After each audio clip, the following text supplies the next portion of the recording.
नमस्कार दोस्तों, मेरा नाम है अरविंद कुमार और आप दिख रहे हैं मेरे YouTube channel Arvind Kumar West Bengal aspirant में। तो आज की ये वीडियो बहुत ज़्यादा इंपॉर्टेंट होने वाली है दोस्तों, क्योंकि इस वीडियो में मैं आपको बताऊंगा एसएससी जीडी के ऐसे सब्जेक्ट के बारे में, 400 में से ऐसा सब्जेक्ट जिसका आपका मार्क्स इंक्रीज करने में बहुत ज़्यादा इंपॉर्टेंट होता है, ज़्यादा रोल अदा करता है। तो वो सब्जेक्ट आप लोगों को पता ही होगा कौन सा सब्जेक्ट है, वो है रीजनिंग।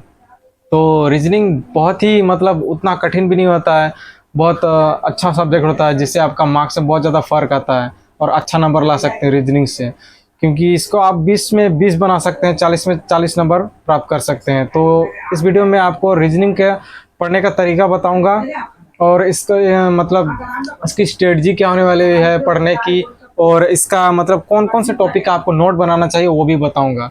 तो वीडियो शुरू करते हैं दोस्तों। लेकिन उससे पहले मैं कहना चाहूँगा, जो भी भाई मेरे चैनल में नए आए हुए हैं, मेरे चैनल को प्लीज़ लाइक और सब्सक्राइब करके शेयर कर देना, क्योंकि दोस्त उतना सब्सक्राइब तेज़ी से नहीं बढ़ रहा है, तो थोड़ा कर दो यार सब्सक्राइब। आप लोग करते ही नहीं हो, व्यूज़ तो जा रहा है अच्छा खासा, लेकिन सब्सक्राइब ही नहीं कर रहे हो। तो चलो दोस्तों, मैं अब बताता हूँ रीजनिंग के बारे में। ज़्यादा लेट नहीं करूँगा, आप लोग का समय नहीं लूँगा। तो जैसा कि अगर आप लोगों के पास ये किताब है, तो रीजनिंग में अगर आपके पास ये किताब है तो यहाँ पे बहुत सारे टॉपिक होते हैं। आप लोगों को पता होगा रीजनिंग में कितने टॉपिक होते हैं, 22 टॉपिक होते हैं लगभग। तो इसमें से आपको ऐसा कुछ इसमें से टॉपिक होता है जिसको आप किताब से पढ़ सकते हैं या यूट्यूब से सिर्फ प्रैक्टिस कर सकते हैं, आपको उसको नोट्स बनाने का ज़रूरत नहीं है। लेकिन इनमें से कुछ ऐसा टॉपिक होता है जिसको आपको नोट बनाना बहुत ज़रूरी होता है, नहीं तो नोट नहीं बनाएगा तो आपको समझ में नहीं आएगा, उसको भूल भी सकते हैं आप।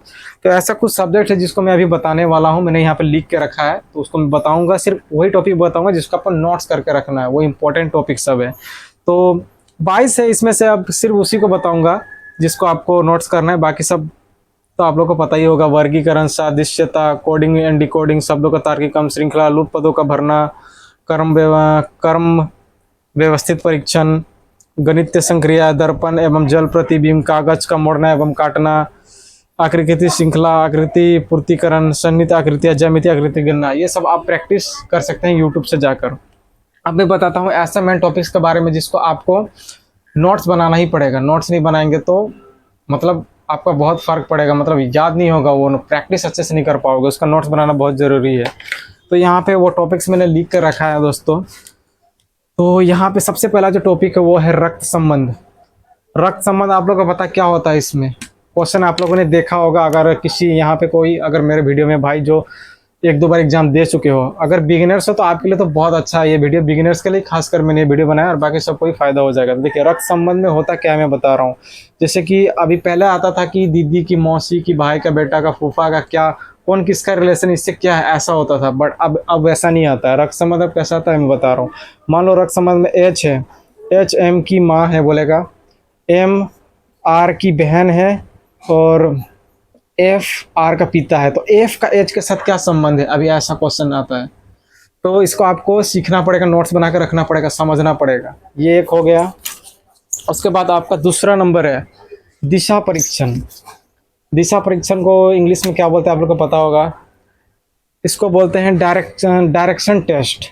इसमें आप लोगों का बेसिक होता क्या है दिशा परीक्षण में, मान लें अगर कोई बंदा है, बोलेगा कि वो उत्तर से 5 किलोमीटर की ओर दक्षिण की ओर चलता है, दक्षिण में चलने के बाद 5 किलोमीटर इधर मुड़ जाता है, फिर ऐसे मुड़ जाता है ऐसे। तो अब वो बोलता है कि अब उसका जो लोकेशन है अब कहाँ पर है, और आप ऑप्शन में आपको दिया रहेगा उत्तर पश्चिम, उत्तर दक्षिण, पूर्व पश्चिम, ऐसे दिया रहेगा। तो ये क्वेश्चन ऐसे बनता है, इसको भी आपको नोट्स बनाना पड़ेगा। और उसके बाद है घड़ी और कैलेंडर। घड़ी में कैसा क्वेश्चन बनता है दोस्तों, मान लो कोई घड़ी है, घड़ी का बनता है, ये घड़ी है, अभी 10 बज रहे हैं, इसका दर्पण में क्या टाइम होगा, वैसा टाइप का क्वेश्चन बनता है। और कैलेंडर में आपका बनता है कि मान लीजिए 2002 फरवरी को 2 तारीख को मंगलवार का दिन था, ऐसा दे दिया आपको। अब पूछेगा कि आपको 2003 को फरवरी के 28 तारीख को कौन सा दिन रहेगा, आपको ये पूछ सकता है। तो ये ऐसे होता है, ये हो गया। उसके बाद आपका है पासा। डाइस तो आप लोगों को पता होगा भाई लोग, डाइस कैसे आता है क्वेश्चन। डाइस का आता है ऐसे, यहाँ पे आप लोग को लिखा रहेगा डाइस में, हाथ दर्द दे रहा है दोस्तों पकड़ पकड़ कर। डाइस में यहाँ 1, यहाँ 2, यहाँ 4, ऐसा दिया रहेगा और आपको बोलेगा कि एक वाले विपरीत फलक में कौन सा नंबर होगा, ऑप्शन दिया रहेगा। ऐसे बनता है डाइस में, इसको भी आपको नोट्स बनाना पड़ेगा। अब उसके बाद है बैठक व्यवस्था। बैठक व्यवस्था में क्या होता है, बेसिक 6 दोस्त है बोलते हैं, एच आर के दाएं हैं, बी वाई के बाएं हैं, तो आर के दाएं में कौन बैठा है ऐसे लास्ट में बोल देगा, नहीं सी के बाएं में कौन बैठा है ऐसे बोल देगा। ऐसे बनता है, इसको भी आपको नोट्स बनाना पड़ेगा, नहीं तो नहीं समझोगे दोस्त मेरे भाई। और उसके बाद है बैठक व्यवस्था। वेन आरेख मैंने बता दिया शायद, वेन आरेख नहीं बताया। वेन आरेख में होता क्या है, आप लोगों को बेसिक इसमें होगा कि दिया रहेगा आप लोगों को स्त्री, डॉक्टर लिखा रहेगा और बेटी लिखा रहेगा।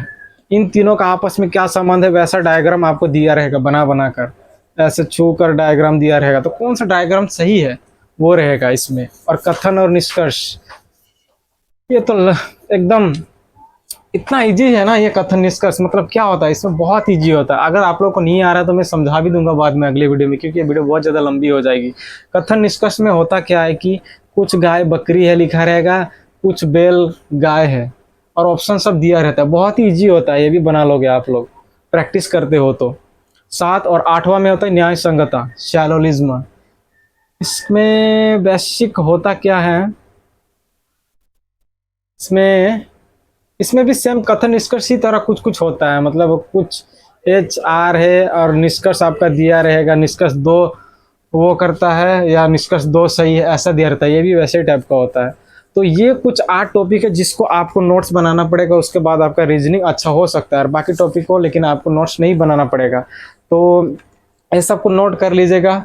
और जिन भाई के पास अगर किताब नहीं है, मान लो रीजनिंग का किताब नहीं, कोई भी किताब नहीं है, तो वो लोग भाई यूट्यूब से भी फ्री में पढ़ सकते हैं। यूट्यूब से ही पढ़ के आप बहुत अच्छा नंबर ला सकते हैं, 160 150 भी ला सकते हैं।